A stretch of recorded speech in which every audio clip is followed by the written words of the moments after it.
over it is a really good thing that would benefit the public. So this is an example of, I had to laugh because Prasad is a young man. He's really a young faculty member, and he's prone to these very dramatic statements and decisions that he makes. That is kind of the mistake that a young administrator would make. He didn't think it through.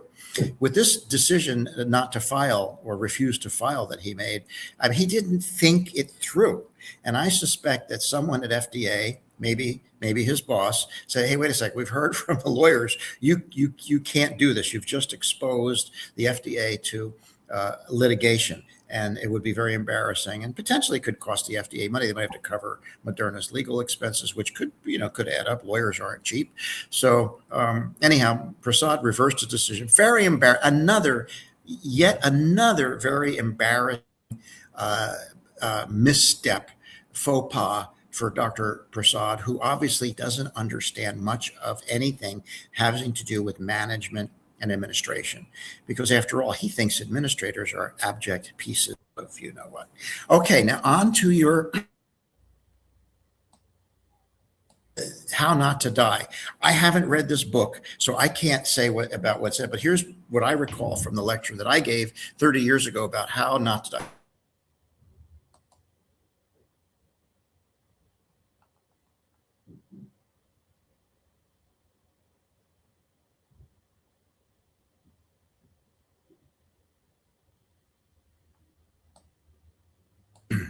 There we are. We're back again. So much for our deep in the jungle here. But here are the 10 things that you can do to live as long as possible and not die unnecessarily prematurely. Number 1, don't smoke. Smoking is a major cause of disease. Don't smoke. Number 2, don't drink to excess. If you drink to excess, you'll get cirrhosis of the liver, and it's not a good thing. And a lot of people die because of smoking and drinking. Number 3, get vaccinated. Get all your vaccines. You will live longer. You won't die in childhood of measles, and you won't die of influenza. So immunization, vaccination is important. Number 2, get plenty of exercise. Stay at your appropriate body weight. Eat a healthy, well-balanced diet. We've been saying that for a day. I've been a doctor nearly 50 years, and we've always been saying eat a healthy, well-balanced diet, with all the 4 food groups, et cetera. Wear your seatbelts. People die in motor vehicle accidents. It's a common cause of death. Accidents and injuries. Be careful. Watch how you put the ladder when you put the ladder on the side of the house. Gun violence and accidents.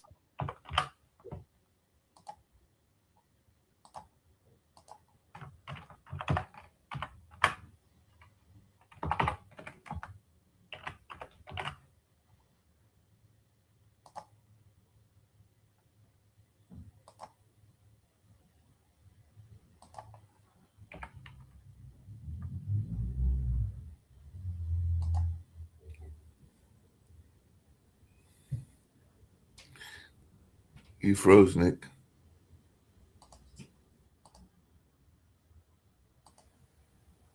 Bad jungle signal. I have a couple more ways not to die until Dr. Patmos comes back. Okay. Fall-proof your house. People don't like putting bars in their shower, but if you're in your 60s and 70s and stuff, put in some grab bars. Falls, Dr. Patmos, he kill. They helped kill my parents. It's you become more fragile, and a broken hip can kill you in your 70s, 80s. Okay. Another thing is with AI changing medicine so fast, one way not to die is to not die. There's a guy who says if you can live for the next 3 years, the AI-driven advances in medicine will start kicking in by the end of the 2020s. And what you want is escape velocity. For every year you live, you want medicine to give you another year of life. And right now, for every year you live, your expected life expectancy goes up by about 3 months. But escape velocity is where medicine overtakes that, and anything you can get, they can fix. And so you're not living forever necessarily, but you're living indefinitely. There's also a thing called health span, which is it's no good to live to 110 if you're feeble and you're stuck in bed and your brain doesn't work. You want to be healthy. You want to, at 108, you want to look like somebody in their 70s so you can still have an active, and AI is going to help with that too.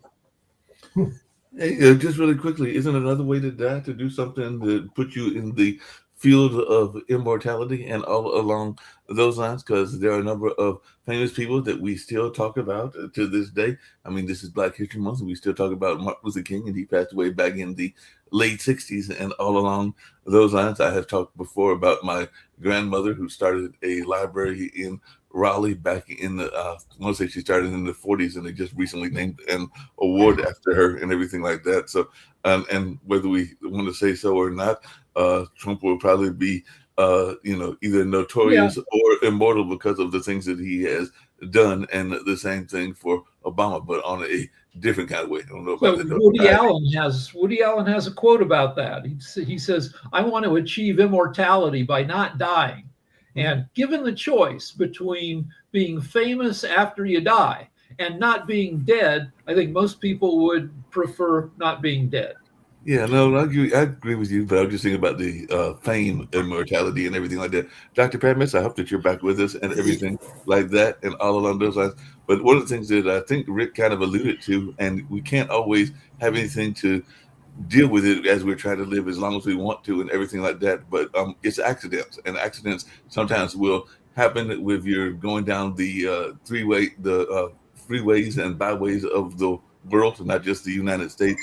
And all along those lines, I just had a friend of mine that we just recently came back to the Raleigh area after he had gone down to Florida to lay his father to rest, because his father passed away in his late 90s and everything. But as he and his family were coming back, there was a truck that apparently had some debris that flew and everything like that, and it actually incapacitated their car. So they had to wait a day to get another car and everything like that. But they were fortunate, and I think the other people that were involved in that accident were fortunate, because I got the impression that there were no fatalities, but we know that isn't always the case. So what can we do to prevent those accidents and everything like that? Because that was a case of an accident taking place.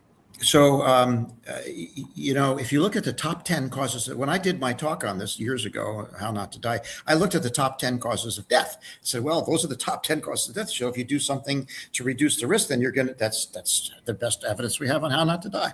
And accidents are always on the list of most frequent causes of death, especially for children. Children, up until recently, I think motor vehicle accidents were the number one killer of children. Right. Now we're going to see infectious diseases return as the number one killer of children, but accidents are a big deal. And it really, many accidents are preventable. A lot of times it's due to failure to understand safety protocols and engage in safety behavior and so forth, seat belts and how you drive and, that sort of thing. And even no matter what you do, there's always, you could always end up in an accident that is beyond your, an act of God or some other thing that's beyond your control. But there are lots of things that you can do to not die unnecessarily and not die young. And certainly vaccination is one of the top things that you can do to not die. And also with the medical landscape changing so fast now, you should try to keep up to date. If you're an older person with like certain chronic diseases, you should Google it every few months to see if there's anything new to help you. Like, let's say you've got a weight problem. The landscape of weight loss now is changing so fast with the GLP-1 drugs. There's an article today about how people were dropping out of a study because they were losing too much weight too fast. It was too effective and it freaked them out. Yeah, I've certainly, as a doctor, I've seen the impact of the GLP-1 drugs. They're really amazing. I just want to make one comment about something RFK talks about a lot about. He loves to talk about longevity and chronic disease and so forth. And as we all know, he's a big advocate for testosterone supplementation. Let me just say a couple of words about testosterone. There is a legitimate indication for exogenous testosterone supplementation in men who have bona fide low testosterone levels. There's a range of testosterone that is normal. There's a high and a low, and you have to measure it at different times because it's not static. It varies by day, by the time of the day, but there's a range between high and low. And if a man is consistently below the lower limit of normal, then there is no question they have hypogonadism and they would benefit from testosterone supplementation. That's not what most people who use testosterone are doing. Most people who use testosterone are in the normal range. They claim they're at the low end of the normal range and they feel tired and they want to have big muscles. So and other things, they take testosterone for that. And Kennedy does that. He freely admits to being a testosterone user. I wonder if he actually has hypogonadism or if he's just using testosterone. Well, Kennedy and his colleagues on this side of the fence seem to believe or argue that testosterone supplementation increases longevity. There is no evidence that it does.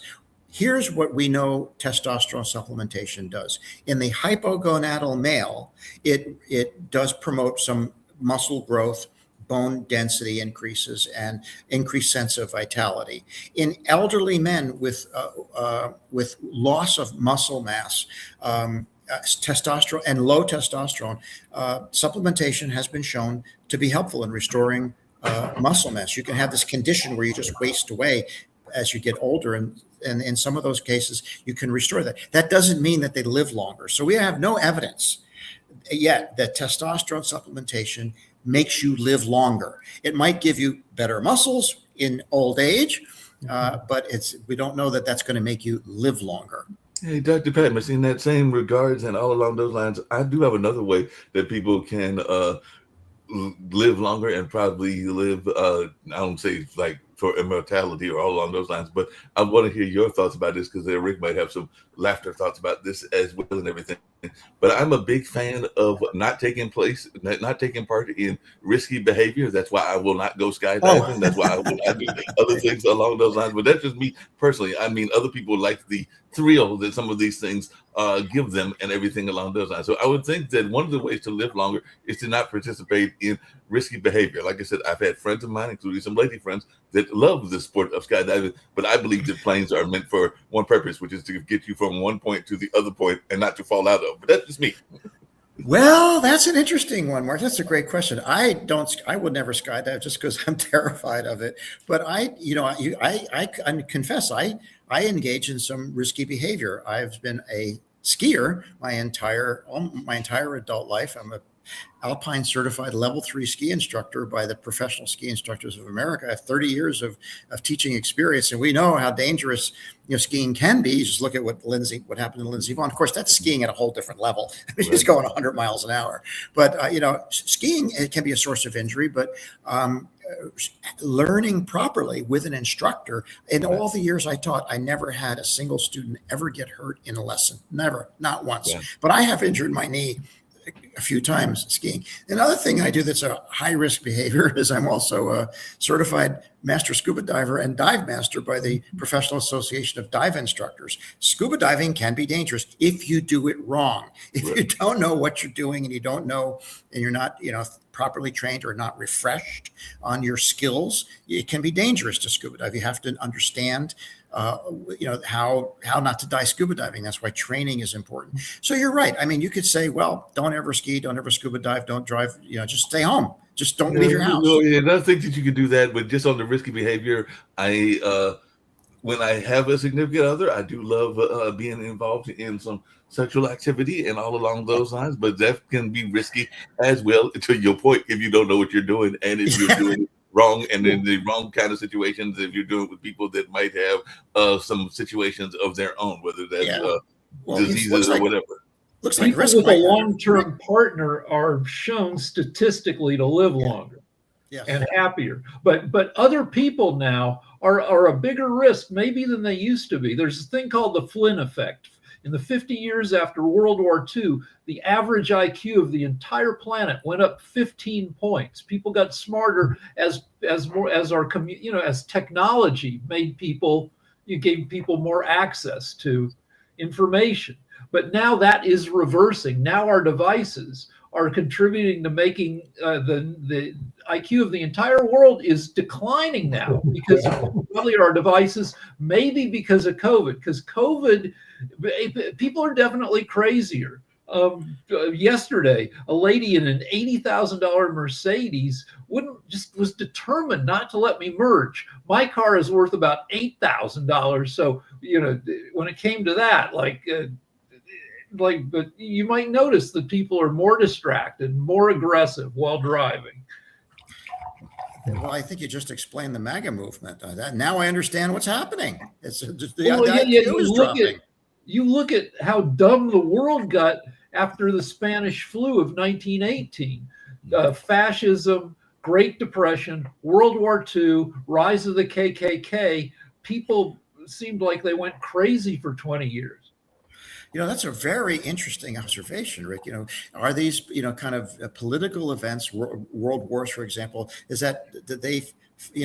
what follows from that, is fascism, emerged in Europe after World War I. That's a very interesting observation. Well, we're going to see this topic go on over and over again as we see the baby boomers continually get older. And as they move into their 70s, 80s, and even 90s, I think the whole study of ageism is going to continue. And what people die of, in other words, heart disease still tends to be the #1 killer. And then what gets me is the demographics between the European Union and the US. European Union, the average age is around 84 today, and the US is creeping up to 80. They're like 79 trying to get to 80. And it bothers me that the US has a lower life expectancy than the European Union in a lot of countries. Another observation that I made is our portion sizes. If you look at what Americans eat, you go out to a restaurant, you go to the Cheesecake Factory and order something, you're going to get like 6,000 calories worth of food sitting on your plate. No one can or should eat that. I mean, our portion sizes are out of control. We do eat a lot of junk food in this country. We do have we don't have the healthiest diet. I don't think it's a good idea to eat fast food every single day, but obviously, once in a while is okay. I mean, Robert Kennedy, he had a Big Mac sitting there with Donald Trump. So we know that he eats that stuff from time to time. But certainly portion control, portion sizes, don't overeat. If you can keep your body weight at or near your ideal body weight, it has a big impact on your longevity. Being overweight really does contribute to hypertension, congestive heart failure, and so forth. So, and being severely underweight is also dangerous as well. You want to be at or near, close to your ideal body weight. So there are a lot of things you can do to stay younger, or to avoid, how not to die. That was a good title for a lecture. I should actually, that lecture off. It was a good title for this guy's book. How Not to Die. It actually made New York Times bestseller. So the thing is, he's done pretty good. It was a list of recommended books. If you buy it and have to read it, but a lot of it is food. In other words, controlling your appetite and basically food. But it's not broad. It's more into nutrition than anything else. But certainly a good topic. I have one more thing. Sleep hygiene. Give yourself a chance to get enough sleep in a room that don't be. If you can, put your devices far enough away that you don't want to wake up every 2 hours to see if you got any texts or junk calls will come in and wake you up. Give yourself a chance to sleep for 6-7 hours. Yeah, there's a lot of things that we can do to improve our life expectancy. And one thing you can do is watch Medicine and Science, only on the Pod TV network. And we'll see you next time on Medicine and Science. Take care. Bye-bye.